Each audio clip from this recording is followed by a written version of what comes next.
สบายดีพี่น้องยินดีต้อนรับเข้าสู่2 สาวงานอินดีคือเก่าเลย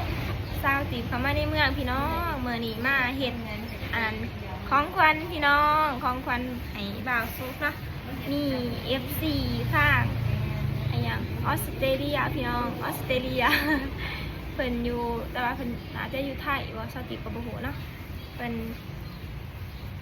ฝากเงินมาเฮ็ดของขวัญเซอร์ไพรส์วันวาเลนไทน์บ่าวซุกพี่น้องสอบบักใหญ่120เขามาคนเดียวมาเฮ็ดโซให้บ่าวซุกขับรถคนเดียวพี่น้องเลยเดี๋ยวเมื่อไหร่ดีบ่นี่โซล็อกใหม่โซบักใหญ่ยังไงพี่น้องว้าวเดี๋ยวมาสิให้เบิ่งโซเงินเนาะโซเงินในนี้ประมาณอยู่หลานกีพี่น้องนี่บ่าวซุกคือสิดีใจย้อนล้างวันวาเลนไทน์พี่น้องกลายมา3 มื้อเลยเนาะยินว่าอ้ายเพิ่นอยากให้บ่าวซุกแต่ว่าบ่ฮู้สิเฮ็ดแนวไรพี่น้องก็เลยแซนหาสาวตีไปเฮ็ดให้เนาะก็เลยมีโอกาสเข้ามาเฮ็ดต่อให้เพิ่นเดี๋ยวเขาสิเมื่อเซอร์ไพรส์เพิ่นพี่น้องเพิ่นมาหันหูแล้วมาเดี๋ยวสิไปเซอร์ไพรส์เพิ่นอยู่เพื่อนสิบอกว่าของซอสตีเอาไปอ่างเพิ่นนะพี่น้องป้าพี่น้องคณะซอสตียังว่ามีคนสื่อหายและในวาเลนไทน์นี่บ่าวซุกพิเศษแห้งฟูไก่โซหลอกมาอีกนะโซของควันตอนแรกอายแล้วว่าให้ซอสตีเอาเป็นโซกุหลาบแบบกุหลาบโซดนะพี่น้องแต่ว่ามันน่าจะแพงกว่ากันเด้ออันนี้แล้วก็แบบเอามากแบบมันกับแบบบริใส่เนาะเป็นซองเงินมันก็ได้ใส่เงินได้พี่น้องนั่นนี่เดี๋ยวจะลอยเฮาเมื่อแหละสิไปถ่ายคลิปให้พี่น้องเบิ่งเนาะมาเบิ่งบ่าวซุกสิดีใจอยู่บ่พี่น้องในของขวัญเท่าตีที่มูมีคนสื่อให้แล้วนี่วันวาเลนไทน์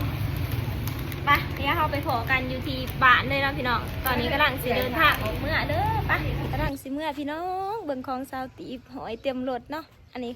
ก็คือของฝากสาวตีส่วนนั้นก็ซอล็อกใหม่พี่น้องนี่ท้องมักใหญ่นะเอามาแบะเพื่อนป่าเด้อมาแบะของฝากน้ำเพิ่นเนาะเพราะว่าเมื่อนี้เป็นวันตุ๊ดจีนพี่น้องไหลข้าวต้มเมื่อฝากอีเมเนาะของเพิ่นไหวกุจีนนั่นแหละเดี๋ยวเอามาแบะน้ำป่าแล้วก็สีขี่รถออกเมื่อเลยเนาะพี่น้องเพราะว่ามาคนเดียวหอบเครื่องมาลุงตุ้งติงเดี๋ยวเมื่อหอดหวานเศร้าตีบสิถ่ายให้เบิ่งเด้อสิไปเซอร์ไพรส์บ่าวซุกพี่น้องเพิ่นจะดีใจอยู่วะเนาะเศร้าตีบขี่รถมาเฮ็ดให้เพิ่นปากเซ่ตั้งใจมาเฮ็ดให้เพิ่นเฉพาะเลยพี่น้องเพราะว่าเพิ่นหาเนาะหาให้เฮาเฮ็ดให้ก็เลยว่าเศร้าตีกะเต็มใจเนาะค่ะมาเฮ็ดให้บ่าวซุกพี่น้องโอ้เมื่อสงกรานต์นี่มีแต่เท่านี้นะคะของป่าเราฝากของให้พี่น้องให้ไม่เท่าตาบ่ในผักแตงน้อยผักกาดแตงน้อยผักกาดเอื่อยอีเมพี่น้องขอบใจได้ลายนี่ก็ไอปองผักขนมกุจีนอะไรคือกันกับน้ำมีกะทิเพิ่นบ่เพิ่นหายค่ะมีอยู่หรอกอันนั้นคนไปเอาน้ำเพิ่นอยู่รักหาเวลาโผล่อันนั้นพวกนั้นเขากินงวดเป็นตูไปขอบใจเมื่อก่อนมีแต่เท่านี้นะให้ไม่เท่าขนมเดียดก็อันนี้ก็เจ้าขอบใจได้ไปหาได้น้ำหน่อยเด้อไปเมื่อก่อนตอนนี้มาหอดบาทเลยพี่น้องเมื่อยร้ายเนาะมันแดดเนี่ยยามครัวไล่ขนมกุจีนมาให้กินขนมอันนั้น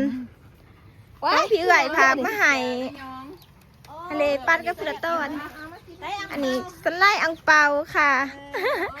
อังเปาอันนั้นของหาดอันนั้นเขาให้10,000 กีบนั่นนี่ไว้เป็นเงินเทกเดี๋ยวปั้นก็กินขนมอันนั้นไล่อันเดียวของพี่เอื่อยให้ตัวของกระตาโดนของปะแตนผากมาให้แม่ทอตาเมื่อเราไปหายเราบัดจะไปเมื่อหน้าเอาไปหายแล้วเลยปัตตานีไปบันไตฮะนะเจ็บปัดกลนโอ้พี่โดดเด็ดมันอยู่บ้านเมื่อนี่รู้พี่บ้างเจ้าหน้าที่ย่างไปเพื่อนบ่าวซุกพี่น้องจิไปเซอร์ไพรส์เฟิร์นเจ้าเฟิร์นอยู่ไซต์ตอนนี้บริษัทหาเฟิร์นเอาอันเอาไปนอกป่ะเวนมาเพื่อนเราบอกเบิ้งกับกระติบเข่าเปิดเบิ้งมันอยู่บ้านเมื่อนี่โอ้ มีใบซิปใบเหลืองลายเด้อยังเมื่อยอยู่พี่น้องเอ้ยขี่รถไกลเนาะแซ่บป่ะแม่ไอ้เด็กขนมหมักผ่าไปกันกินกุดจอกกุดจีนถ้ากระไรอังเปา10,000 กีบ อังเปาไผ่ของฝาก อัง เป็น เปา หน่อย บ่ของอ่านคาเฟ่เข้าให้อ่านคาเฟ่ไปเดี๋ยวเราไปเฮือนบ่สุกน้องจักหน่อยแค่ทาเพิ่นก่อนทุกคนตอนนี้สาวตีมาหอดบ้านแล้วเด้อเดี๋ยวเราสิเอาหลอกใหม่ไปเซอร์ไพรส์บ่าวสุกพี่น้องเพิ่นบ่ฮู้สำเนาะเพิ่นมาตั้งแต่เฮือนดีในบ้านนี่เด้อพี่น้องเฮือนดีพระเฒ่าของบ่าวจริงเนาะนี่เฒ่าสาวตีแซ่บบอกเพิ่นว่าสิเอายาไปให้พี่น้องกับอันนี้ซอดอกไม้เพิ่นบ่ฮู้หรอกว่าของเพิ่นเนาะสิบอกว่าไปถ่ายรูปอยู่ตรงหน้าเด่นเนาะไปเดี๋ยวไปหาเพิ่นเพื่อนนี่พี่น้องเพิ่นสิดีใจอยู่ว่าถามเบิ่งเด้อ50 ตัวเพิ่นว่าพาสาวตีไปถ่ายรูปตรงหน้ากับซอดอกไม้แน่เนาะไปเดี๋ยวเฮาย่างไปเพื่อนตอนนี้มาหาเพื่อนเพิ่นน่ะจะฝรั่งอยู่ไสพี่น้อง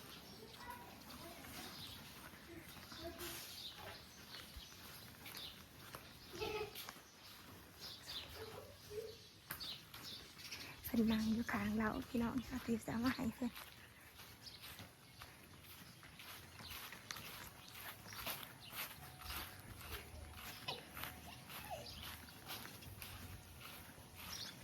ทำพาไปถ่ายรูปนะสไลด์ดอกไม้สวยไหม พาไปถ่ายรูปหน่อยอยู่กลางทุ่งนาสวัสดีนะที่จ๋า สบายดีพี่น้องโอ้สาติวคือได้ ได้แต่ยาไม่หายยาบ่มียาน่ะบ่มีได้แต่ยาทิพย์ฟรี คุณแม่คนไหนออกมาคุณจะมา สวยไหมคนมีแฟนอ่ะเนาะ ไปเบิ่งแน่ เอ เบิ่ อง นะ สิถ่ายให้ มา ป้า เอาได้คุณจะถ่ายรูป ขอมาอ่านบ่าวสู้กับบ่าวอันจะมีพักสื่อให้แล้วมั้ง โอ้โห พี่น้องเคินไอ้ดีไปถ่ายหูปไปอยู่ตรงหน้า ดอกไม้ช่อใหญ่ ไอ้บ่าวสู้เป็นคนถ่ายหูปดอกไม้ก็สื่อให้มึง ทะเลควาย กล้าบ่สุดเลยของขวัญบ่าวสู้พี่น้อง กูดิ เชื่ ใคร อ สื่อ บ่ มาให้มึงใครบอกมึงสื่อมา มีอันนั้น FC ฝากมาให้บ่าวสู้ ดอกไม้นี้ ๆความจริงวะนี่ แค่อันนี้ ไม่ว่ากูกี่ตัวบ่ อันแรก คือดีใจเลยตี เออ ของบ่าวสู้เด้อพี่น้อง ป้า ที่17 ยอดดัง14 กุมภาพันธ์ 17 กุมภาพันธ์เนาะ อ้ายเราให้24,000เจ้าให้เจ้าย้อนดังให้เจ้า แต่เราบอกซื้อแล้วมันผู้ใดเนาะก็อยู่ ขอบใจหลาย กูยังสั่นนะนี่ ๆคือไฟบ่คือบ่ดีเนาะอีตีด้วยอย่างนะบ่คือบ่ดี กูว่าเตรียมกับกูแน่ติ ไป ไป นี่เงินนี่ นั่นนี่1 ล้าน ป้า ป้าอะไรไว้เบิ่งไว้50บ่ 50 โอ้กูบ่ไว้20,000 แต่มึงถ่ายวันเขามึงมาสะ แต่ของกูอันเนี้ยกูไว้ของบ่าวซุกเด้อพี่น้องของขวัญวาเลนไท ได้ น์ อันนี้เนาะประเด็นตร ส ง บายบ่คือบ่ดี นะอีโอ้ยสบายบ่คือ สบายสุดเต้น ปีมึงได้เท่าไรปีมึงคือได้ดอกไม้ ขนาด ไม่ก็ได้ที่คนเซอร์ไพรส์ คณะซาติยังบ่มีดอกไม้แล้วพี่น้องยังมีคนซื้อให้อันนี้คนบ่มีแฟนยังได้ อ้าว เนาะ ยาที่ปีกูให้มึง บ่นี่มันได้แต่ยาทิพย์ยานี่บ่มีก็ได้ให้ได้แต่เยอะหย่อนลางกะตีดีใจกะตีบักอันนี้กลัวมันจะมาเที่ยว ดีใจเฮ้ยได้ดอกไม้เฮ้ย ขอบใจแล้วนิตี้